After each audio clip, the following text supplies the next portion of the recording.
इस चैप्टर में हमको most of the case triangle के मिलेंगे। किसके?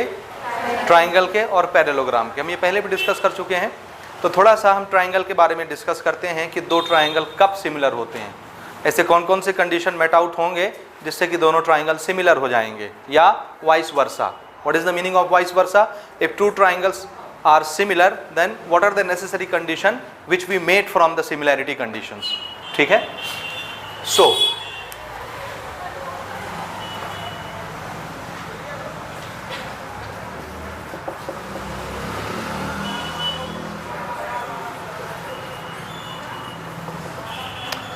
condition for two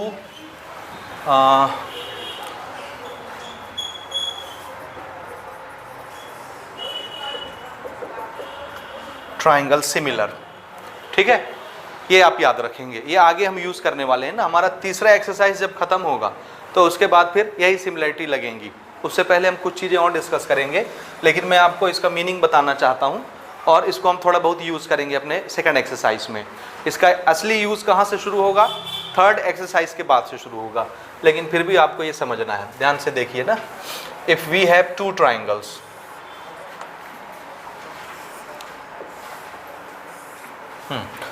the first one is ABC, the second one is PQR। अगर दोनों ट्राइंगल को सिमिलर बनाना है, हम याद रखिए वर्ड कौन सा यूज़ कर रहे हैं? सिमिलर। कॉन्ग्रुएंट यूज़ नहीं कर रहे हैं। अगर कॉन्ग्रुएंट बनाएंगे तो ये वाली साइड इस साइड के बराबर। करस्पॉन्डिंग का मीनिंग मैंने आपको बता दिया था, किसको बोलते हैं? बता दिया है कि बचा हुआ है बताना? बता दिए है ना। जिसको डाउट हो वो पुराने लेक्चर देखे, बेसिक लेक्चर इस चैप्टर्स के। ठीक है, ये हो गया।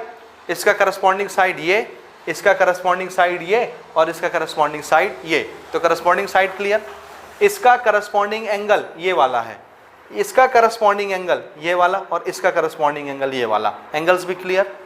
अगर दोनों ट्राइंगल को सिमिलर होना है तो पहली शर्त, जितने भी ट्राइंगल के पास एंगल होते हैं उसके करस्पॉन्डिंग एंगल्स बराबर होने चाहिए। बराबर, समझ रहे हैं? अगर ये 20 डिग्री का है तो ये भी कितने का होगा? 20।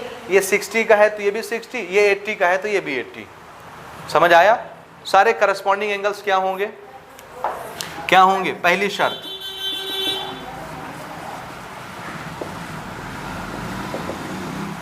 All corresponding angles are equal. ये याद रखेंगे, ये याद रखेंगे। इसका करस्पॉन्डिंग एंगल ये है, इसका करस्पॉन्डिंग एंगल ये है, और इसका करस्पॉन्डिंग एंगल ये है। ये अपने आपस में करस्पॉन्डिंग एंगल्स बराबर होंगे, हमेशा याद रखिएगा, बराबर।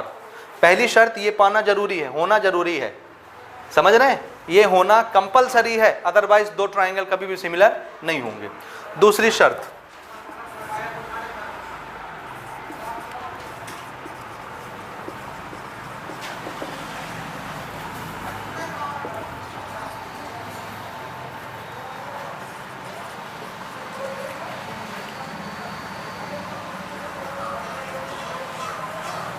प्रोपोर्शनल। क्योंकि आप लोग रेशियो एंड प्रोपोर्शन का चैप्टर पढ़ चुके हैं, इसलिए मैं थोड़े से कठिन शब्द यूज कर रहा हूँ। प्रोपोर्शनल, ठीक है। करस्पॉन्डिंग साइड्स प्रोपोर्शनल का क्या मतलब है? What is proportionality? What is proportional? Answer है, जब दो रेशियो कंपेयर किए जाते हैं तो हम उसको प्रोपोर्शनल मानते हैं। दो रेशियो के बराबर होगा। किसी दो क्वांटिटी का रेशियो, किसी दो क्वांटिटी का रेशियो अगर बराबर हो गए तो हम क्या बोलते हैं? जब दो रेशियो बराबर होते हैं, प्रोपोर्शनल है। तो हम रेशियो की बात कर रहे हैं यहाँ ना। तो याद रखिए, ये वाला साइड और ये वाला साइड करस्पॉन्डिंग साइड है। तो करस्पॉन्डिंग साइड का रेशियो कैसे लिखेंगे आप? करस्पॉन्डिंग साइड का रेशियो कैसे लिखेंगे आप? कैसे लिखेंगे? जैसे AB एक साइड है पहले ट्राइंगल का, तो दूसरे ट्राइंगल का करस्पॉन्डिंग साइड कौन सा होगा? PQ। इन दोनों का हमने रेशियो ले लिया, तो हम क्या बोलेंगे? करस्पॉन्डिंग साइड का क्या लिए हैं? रेशियो लिए हैं। ये क्या हैं? ये और ये करस्पॉन्डिंग साइड्स। और हमने यहाँ क्या लिया है? करस्पॉन्डिंग साइड्स का रेशियो। फिर से इसका करस्पॉन्डिंग कौन है? AC का करस्पॉन्डिंग कौन? PR। तो ये करस्पॉन्डिंग साइड का रेशियो हुआ। रेशियो मतलब तो समझते हैं आप ना। फिर से BC का करस्पॉन्डिंग साइड कौन है? QR। तो इसको क्या बोलेंगे? क्या लिए? करस्पॉन्डिंग साइड का रेशियो, ये एक रेशियो, ये एक रेशियो, ये एक रेशियो। अगर ये दोनों रेशियो बराबर हो जाएं तो हम क्या बोलेंगे, ये क्या है, प्रोपोर्शनल। जब दो रेशियो बराबर हो जाते हैं तो हम क्या बोलते हैं, प्रोपोर्शनल है। इसी तरह से ये भी क्या होना चाहिए, प्रोपोर्शनल। समझ आ रहा है? तो आप कभी भी दो ट्राइंगल के करस्पॉन्डिंग साइड का रेशियो देखेंगे, किसी भी साइड का करस्पॉन्डिंग साइड का रेशियो लीजिए, हमेशा एक ही चीज आएगी, एक ही नंबर आएगा। ये अपॉन ये करने से वही आंसर आएगा जो ये अपॉन ये करने से आता है, जो ये अपॉन ये करने से आता है, एक ही आएगा, कांस्टेंट। याद रहेगा ये। जब ये दो कंडीशन मिलेंगी तभी दो ट्राइंगल क्या होंगे, सिमिलर, अदरवाइज नहीं होंगे। इसमें से कोई एक कंडीशन मिल गई और एक नहीं मिली तो भी सिमिलर रहेंगे क्या, नहीं रहेंगे, दोनों मिलना जरूरी है। अब मजे की चीज ये है कि अगर एक कंडीशन मिल जाती है, जैसे सारे साइड्स, करस्पॉन्डिंग साइड्स का रेशियो प्रोपोर्शनल हो जाता है। प्रोपोर्शनल का मीनिंग समझ में आ रहा है ना, हम करस्पॉन्डिंग साइड का रेशियो लेंगे, सब करस्पॉन्डिंग साइड का रेशियो बराबर हो जाएगा, एक जैसा आंसर देगा, तो अपने आप सारे करस्पॉन्डिंग एंगल्स खुद ब खुद बराबर हो जाते हैं, उसको हमको करने की जरूरत नहीं पड़ती। तो एक कंडीशन अगर फुलफिल हुआ, दूसरा ऑटोमेटिकली हो जाता है, हमको नहीं करना पड़ता। समझ आए कि नहीं आया? इसलिए दोनों ट्राइंगल क्या हो जाते हैं, सिमिलर हो जाते हैं। और सिमिलर लिखने का तरीका क्या है, इस ट्राइंगल का नाम लिखेंगे, बीच में ऐसा निशान लगाएंगे, इस ट्राइंगल का नाम लिख देंगे, सिर्फ ऐसा निशान लगाना है बस। समझ आया? ये है सिमिलैरिटी का निशान। जानकारी के लिए लिख लीजिए, हम ऐसे लिखेंगे ABC similar to triangle PQR, ये सिंबल देख लीजिए, ऐसे हम यूज किया करेंगे सिमिलर के लिए, ठीक है। और आपने 9th में कुछ क्राइटेरिया पढ़ी होंगी, वो क्राइटेरिया भी हम सिमिलैरिटी के लिए कुछ कुछ यूज़ करेंगे। ये सारी चीज़ें आगे आएंगी जब हम लोग एक्सरसाइज 3 क्रॉस करेंगे, तो वहाँ फिर से इसको डिटेल से डिस्कस करेंगे।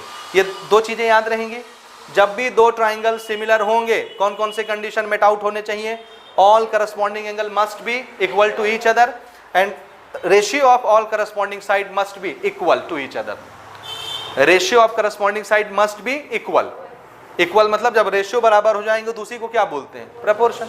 तो आप ऐसे याद रखिए कि करस्पॉन्डिंग साइड का रेशियो कैसा होना चाहिए, एक जैसा होना चाहिए, सेम होना चाहिए, इक्वल होना चाहिए। समझ आ गया? अच्छा, आप इसको यहीं पर हम पॉज करते हैं। प्रोपोर्शनैलिटी का मीनिंग समझे, रेशियो का मीनिंग समझे, करस्पॉन्डिंग साइड के रेशियो का मीनिंग। अब हमको सबसे पहले दो थ्योरम स्टडी करने हैं, क्योंकि उन दो थ्योरम के बेसिस पर पूरी अगली एक्सरसाइज खड़ी है आपके सामने।